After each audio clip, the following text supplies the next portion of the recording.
Good morning. My name is Michael Johnson, and this is my Physics 491 capstone project. Today I'm going to be talking to you about transient luminous events, sprites. So what are transient luminous events?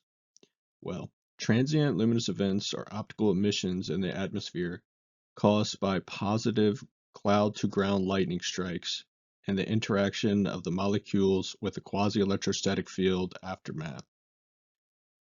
There are various types of TLEs. Some examples are a halo, a troll, a knoll, an elf, a blue glimpse, a blue jet. However, I'm going to be specifically focusing on the red sprites. These are very hard to classify due to their fleeting nature. They're very quick. You can see them with your naked eye, but the technology is what's really allowing us to catch them in all their glory.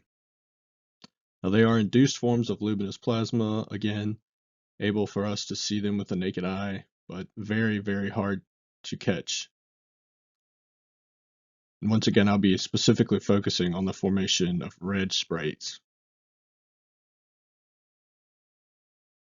So what are red sprites? Well, sprite stands for stratospheric perturbations resulting from intense thunderstorm electrification. And as you can tell, they are associated with positive cloud-to-ground lightning. Now they are very quick again. They last from about 5 to 200 milliseconds. The range varies from 30 to 85 kilometers high and 20 to 50 kilometers wide. So very large. You can see them with the naked eye. They are very detailed composition. So think of a Portuguese man-of-war jellyfish. The long tendrils going down, you can see all of it, very fine details. Also think of potentially a root system for the tendrils where they branch out and you can see pretty much every single one. They are very small in observance due to only about 10% of all lightning being positive cloud to ground lightning, and that is so roughly around 1 in every 200 lightning strikes can spawn or has the potential to spawn a red sprite. They are generally found in regions with strong thunder systems. There's no specific location that causes that. Now, the two methods of formation that I'll be talking about today are the quasi-electrostatic field generation and the runaway electron breakdown. Before I get into that, some initial conditions needed for both methods are they both generally have the same initial conditions, and that is squalls fueled by convection in order to create complex electrical environments, which create the lightning fields and the positive cloud to ground lightning to happen.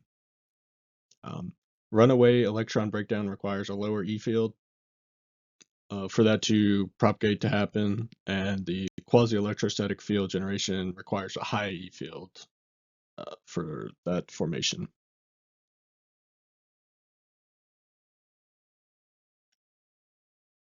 So, sprite formation from a quasi-electrostatic field. This is the main generation of sprites, and they have a higher E field than the other sprites for this formation to happen.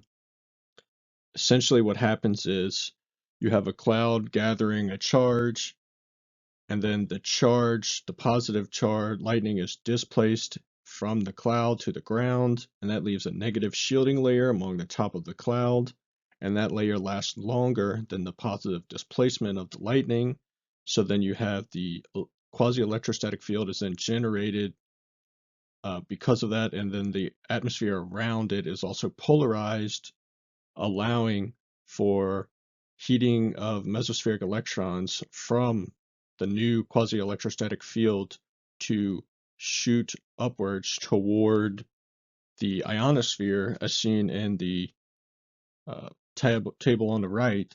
It's basically like having a giant parallel plate capacitor in the sense of how it works if I were to make a comparison between the two.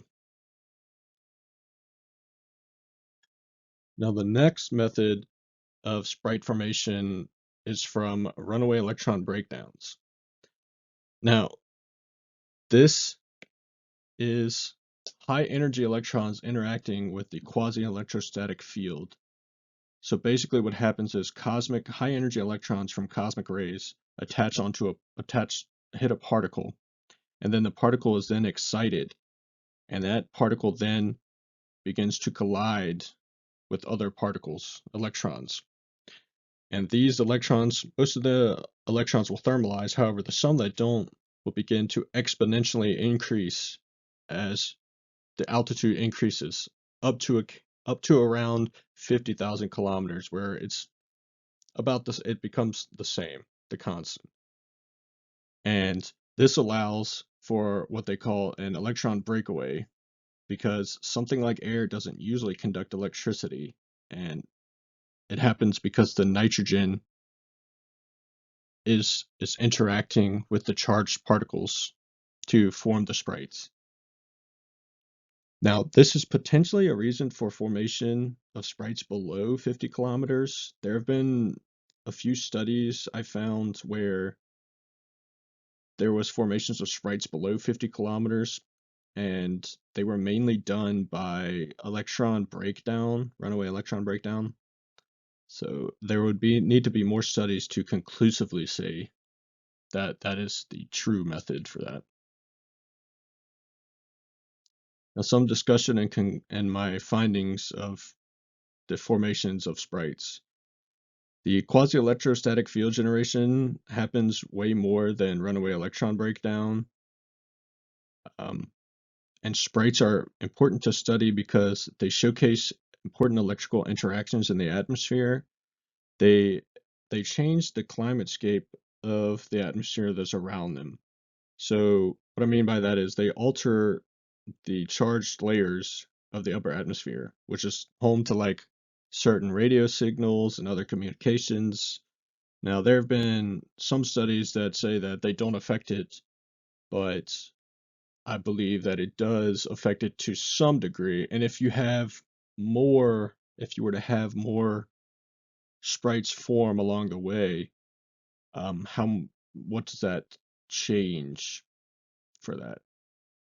And so some future studies that I thought would probably be prevalent to this are, they may have a huge impact on atmospheric chemistry and potential climate monitoring, because if you can figure out how to, actively look for these things, there was a study that I read about using radio signals to determine sprites located, all across the globe from 2 locations, and that would be crazy, being able to monitor every location from, say, Antarctica.